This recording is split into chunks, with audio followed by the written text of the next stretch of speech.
Hi, all beings, especially rational beings. Our topic for today is wonderful. The secret questions that all non Catholic Christians hate to answer.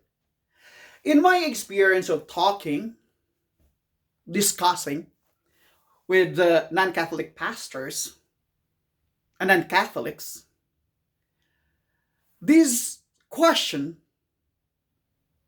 is always the one that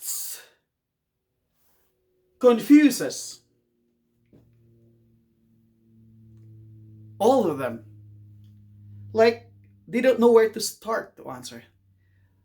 They cannot find arguments from the Bible against it, or arguments from common sense, or arguments from philosophy and logic. The question that they hate to answer is this: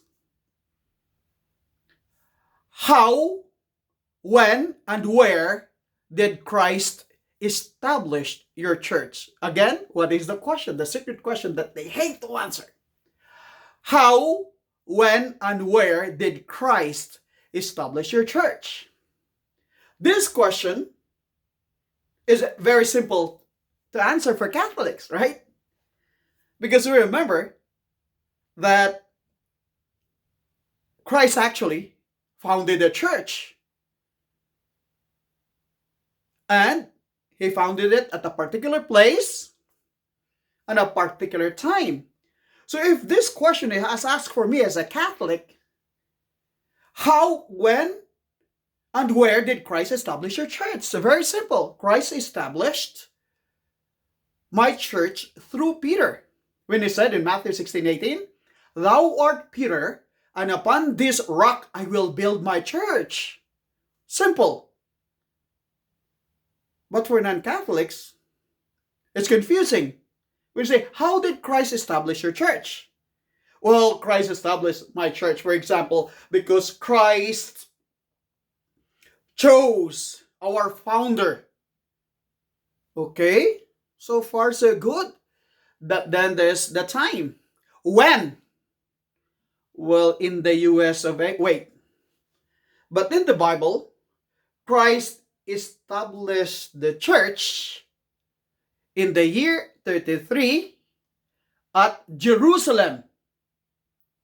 Okay? So now why is it in the US? And why is it in 1863?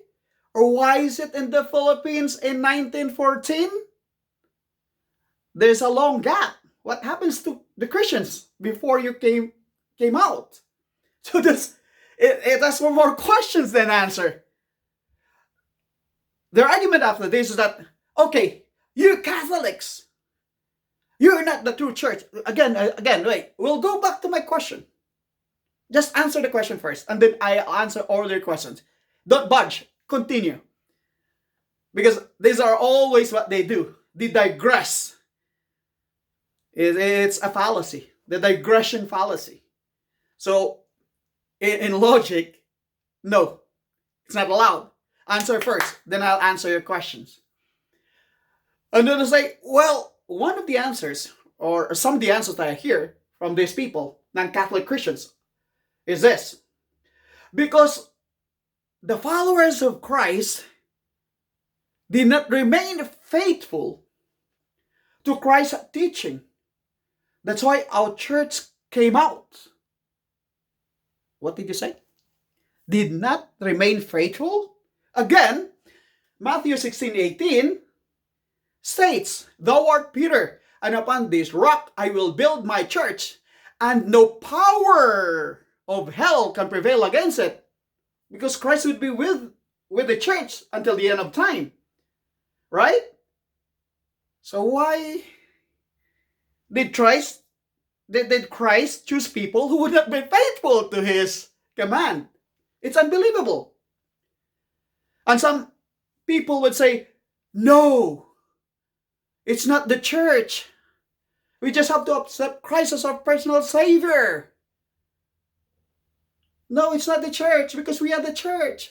Again, if you read the Bible, as these non-Catholic Christians always are fanatical with, as long as it is in the Bible, they would believe it, which is great.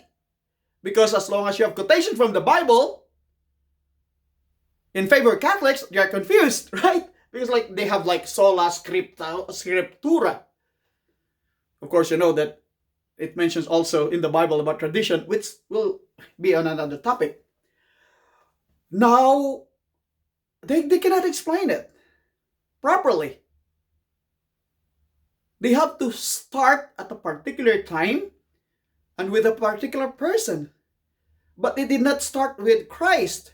Because if they just read the 27 books of the New Testament, if they deny that Christ established a church, all the 27 books of the New Testament speaks about the church.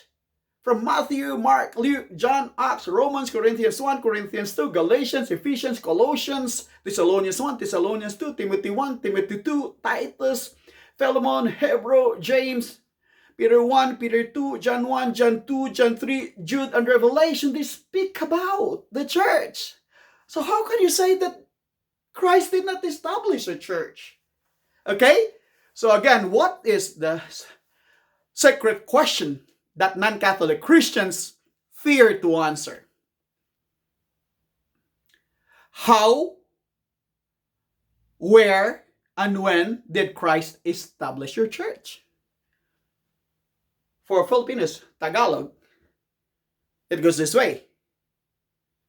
Paano, saan at kailan itinayo ni Kristo ang simbahan ninyo? And then they become confused. And don't budge. Continue on questioning that, because there will be a lot of questions that would come up that they cannot answer. Okay?